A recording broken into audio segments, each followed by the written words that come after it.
we didn't have a formalized strategic plan.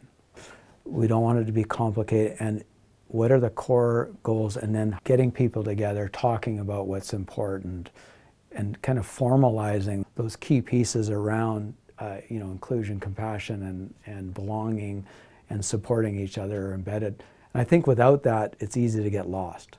And I think the compassionate system piece, I think, resonates with people, because people are, looking for ways to, one, help themselves, help their colleagues, help students in the system as well. So I think it really goes hand in hand. So how do we keep moving that forward? And from leadership too, in my position, and in a small district, wear many hats, and so talking with adults and teachers and support staff and even parents, some of these are difficult conversations and lots of emotion. So I think compassionate system training adds to the toolbox and the toolkit for all of us. And the iceberg analogy really is, you go in with that front and center, and what's on the surface is what you see coming through the door, but you really got to be cognizant of what's below the surface.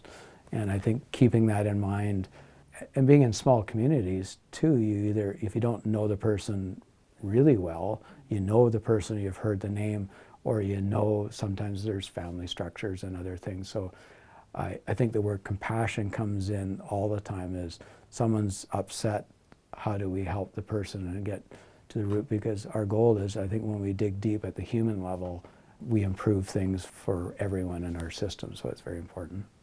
One of the things that came out, which was interesting, was that somebody said the way that adults talk to kids and the way that adults talk to each other, and instead of letting something slide, there might be something that another adult does or says that makes us feel uncomfortable, we need to dig in and address it, because it does impact our school culture. We're starting to dig into some of the things that might feel a little bit uncomfortable, and that's okay to have some discomfort, because we're doing it because we know that kids deserve to be treated with respect, and we want to address it and make sure that we're treating kids and our colleagues really well. We talk about how can we bring in this culture of inclusion, joyfulness, and well-being into the school culture, and every staff and student's voice is heard over here. That's the best piece. A lot of flexibility and fairness in the leadership over here.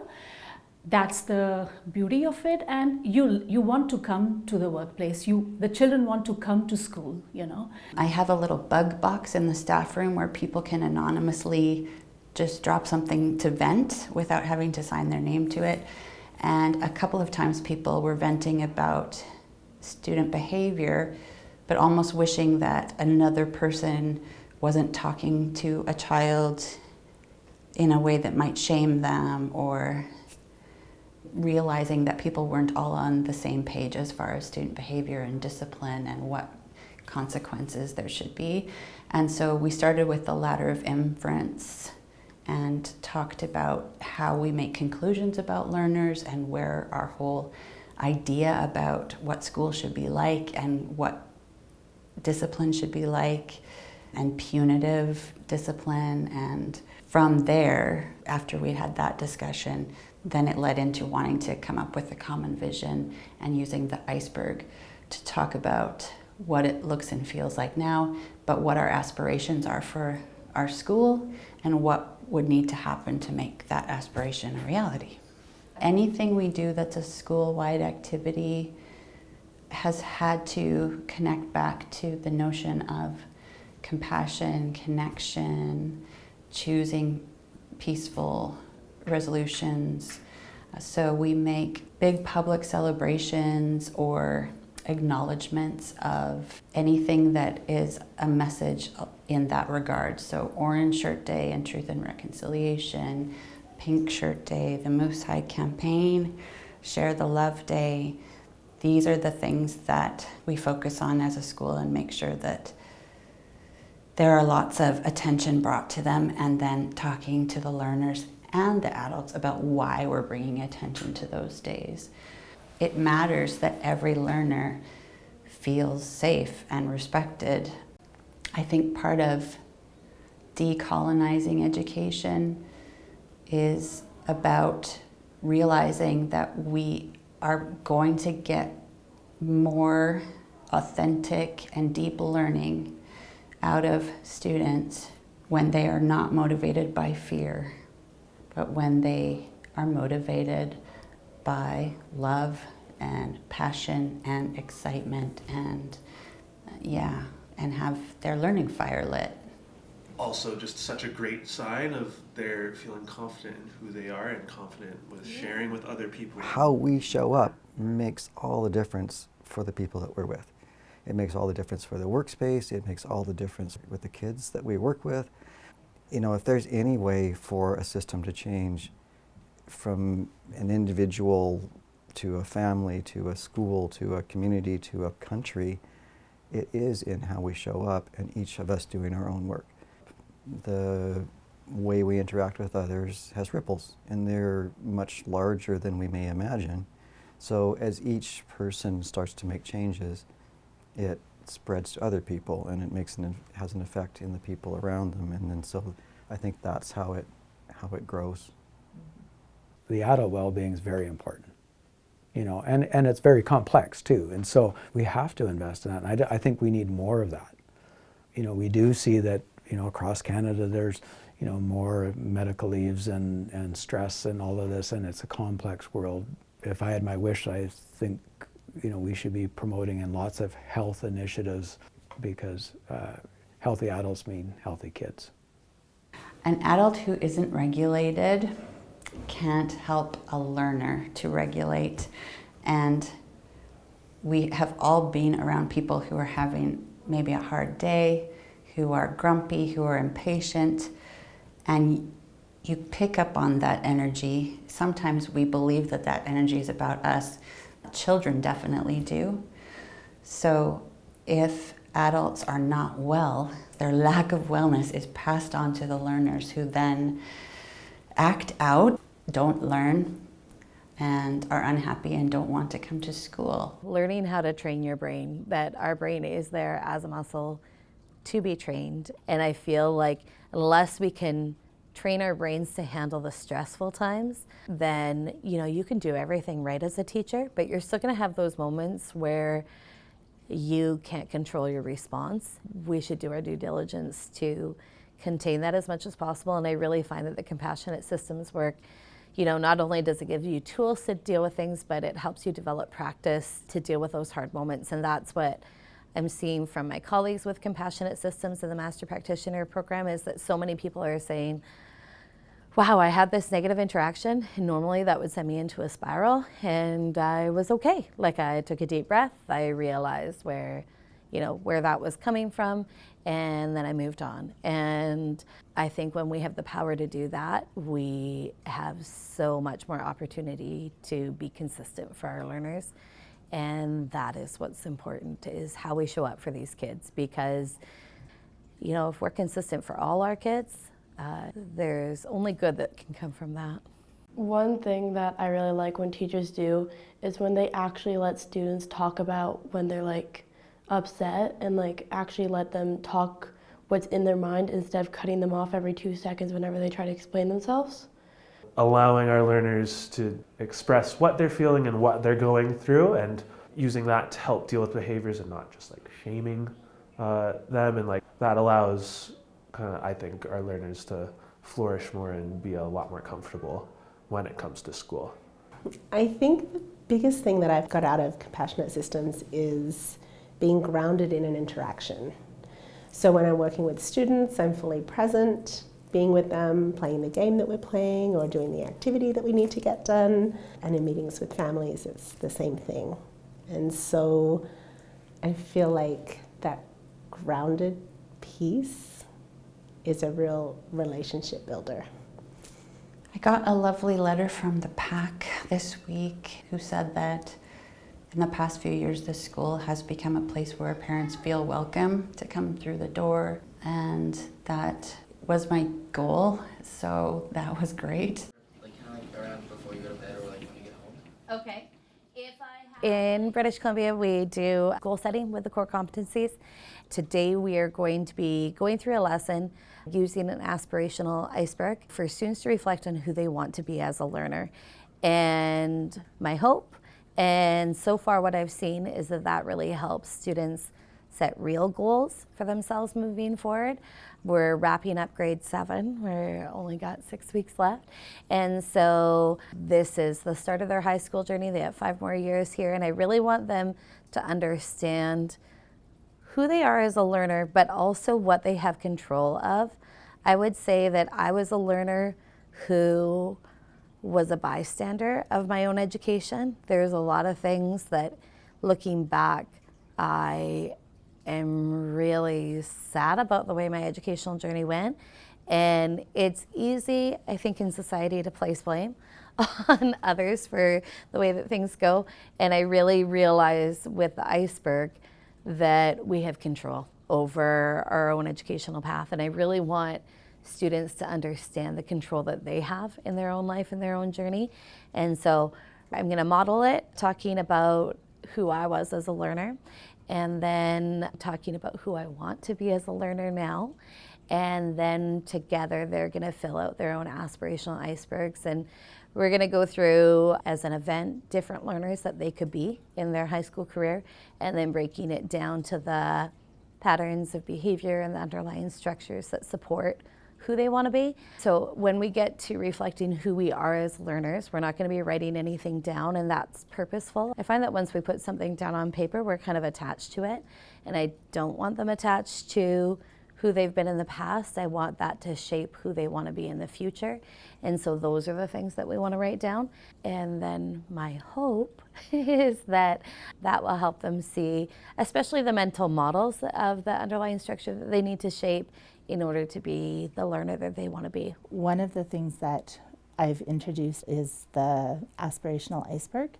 I'm working with my case managers to use that as a tool to have learners be able to have more voice in their IEPs. Learners should be part of the team, and sometimes it's hard to keep that conversation focused. Some of our learners have a difficult time with that, or with even expressing themselves. So there's some guiding questions that are in the original aspirational iceberg. I think Rainbow Club is so important, because even though we're in an elementary school setting, there are kids who are questioning their identity, questioning who they are, and questioning why they may not feel like they belong in whatever society is trying to say they should be. And if kids are allowed to be who they are, that there's so much research saying that their mental health outcomes are so much better. When I was in Rainbow Club, it was pretty nice and simple. It also taught me a lot about other genders and how people see the world. I'm not personally in Rainbow Club anymore, but it works really well, and it's just a good club to be in, because in Rainbow Club there's a lot of nice people, and they are always there for other people, because every person I see go into Rainbow Club, they're always the nicest people. Our district has very diverse people in it, not only in who they are, but also what they feel about diversity. I think more than ever, we need these calming tools to deal with such a variety of voices that come out around Share the Love. Honestly, any high impact topic, especially to do with diversity. And so we have loud voices on either side, and I think that compassionate systems is super needed in order to not only deal with those voices, but to hopefully calm those voices. Because I find that as soon as we meet resistance, our go-to is to get amped up as well, and that just elevates the resistance. And so I'm hoping that we can use it to just meet those voices with care and compassion instead of frustration. I'm from India, and we had this wonderful celebration of Diwali. Like, I have worked outside of India for about 19 years now. It was the first time over here I got a wonderful surprise. When I reached my workplace, my office was well lit, decorated. beautiful things. I could not imagine that, people would remember that it's my special festival day, and here it was a whole school community coming to wish me. It's just so amazing, So it's just a lot of things that are happening here, which are a part of, I feel, compassionate leadership. We want our schools and to be reflective of our communities. And so that's changing, and we have a lot more immigrants that weren't here 10, 15 years ago. And very exciting to look at different foods and languages and traditions and holidays. So I think that just flows into the schools. From Indigenous ways of knowing and Indigenous culture, that's always been important to School District 91. We serve 14 distinct Indigenous communities across the region. And so the work is going deeper, more local and personal. So we're really, really proud of that. A lot of the work that I do is with our inclusive ed case managers. I meet with them monthly. And so I always sort of start us by taking a moment just to ground ourselves. And I use a practice that I learned from a BC educator, Lisa Bayliss, called the STOP practice, just to give people that moment of pause as they transition from something that they were doing to something that they're going to be doing. The contemplative practice, we started practicing in some way, shape, or form, but sometimes I felt unsure. We only get 1 hour for staff meetings, as everyone knows, in BC, and sometimes it felt like a huge sacrifice to take what sometimes turned into 20 or 25 or 30 minutes. So partly going through compassionate systems helped me find other ways to do check-in that didn't take 30 minutes, but were still honoring people. And it's a lovely way to start the staff meeting. So just a reminder that we don't need to be business, and details constantly, and we can just kind of take that minute to settle out and reflect a little bit, and kind of changes your thinking for how you're going to engage with everyone else in the staff meeting. Over time, people have gone from always saying they're an 8 to being honest when they're 3, and sometimes people even shared really difficult things that they're going through, which has allowed people to reach out to each other and treat each other like human beings. And we have this wonderful grounding at the end of the day on every Tuesday, where again we sit and we do a little bit of, we listen to calm music, we do a little bit of meditation and thinking. Such a wonderful, wonderful work culture. Everybody's busy, and it's hard to find a time that everybody can come. So it's just a drop in if you can, half an hour at one lunchtime a week. And it's a space to do a bit of a grounding, to do a bit of a check-in. We will talk about issues that are up, or we'll talk about particular tools and how we're using them. I mean, for myself, I found it really helpful because it keeps me current with the tools, and it helps me connect with people. And I've heard back from people that they appreciate it. It's often sort of a synchronicity that something we've talked about helps them with an issue that they've been having, or it's a time just to relax and calm down a little bit, or ground and then get on with the day. Even though it's maybe a small thing, but it's a consistent thing, and it's there, and people have used it. I'm really hoping for a place where everybody has a voice.